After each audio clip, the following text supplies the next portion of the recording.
story to tell.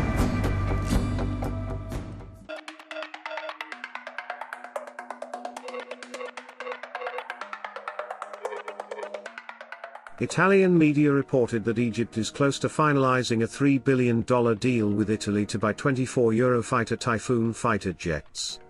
The sale of fighter jets is part of a wider arms deal, valued at between 10 and 12 billion US dollars, involving warships, combat and training aircraft, and a military satellite. If completed, it would be the largest arms deal in Egypt's recent history, and one of the largest arms deals by Italy since World War II. Why does Egypt want to acquire Eurofighter Typhoons while it already has the Rafale and is about to receive the Su-35?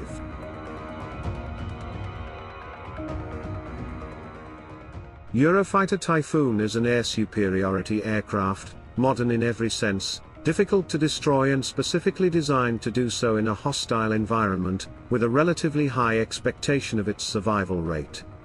While the Su-35 flanker shares many similarities, it is known to be a durable, long-range, and rugged aircraft. It is especially more useful in long-range missions, such as performing deep attack missions, while also contributing to offensive air superiority missions, mainly to aid in combing.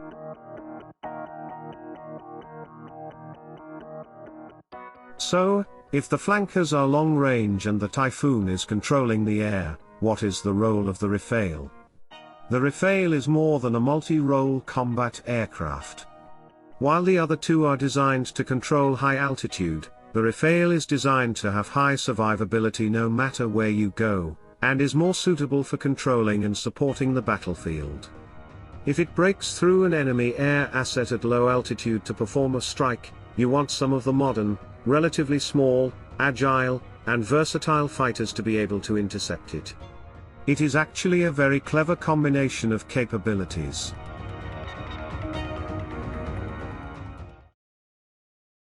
There are two other factors worth noting. First, the operating costs.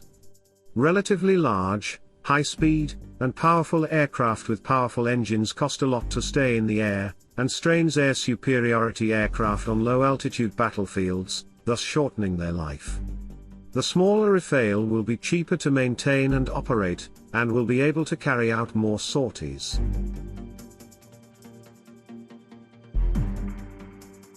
Egypt is building a modern and diverse air force. Its large fleet of F-16 Block 52 is almost useless.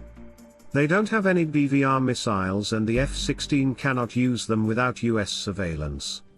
Ironically, the old MiG-29M2 are the most valuable asset of the Egyptian Air Force. They can use them without permission, and the Russians sell them modern missiles. But given the current Russo-Ukrainian war context, Egypt's arms supply from Russia will be limited.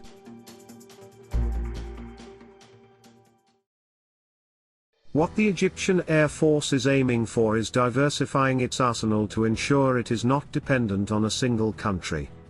The deal with Italy is another step in Egypt's efforts to diversify its arsenal. The Eurofighter is a really good jet, much better than the badly degraded Egyptian F-16.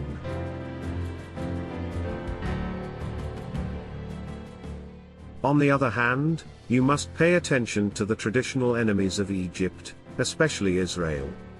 Egypt learned some harsh lessons in those short wars when they not only want to make sure that they have the equipment, but also to reduce their dependence on a single arms supplier. Not surprisingly, Egypt is developing chain relationships with all the advanced combat aircraft manufacturers in neighboring Europe.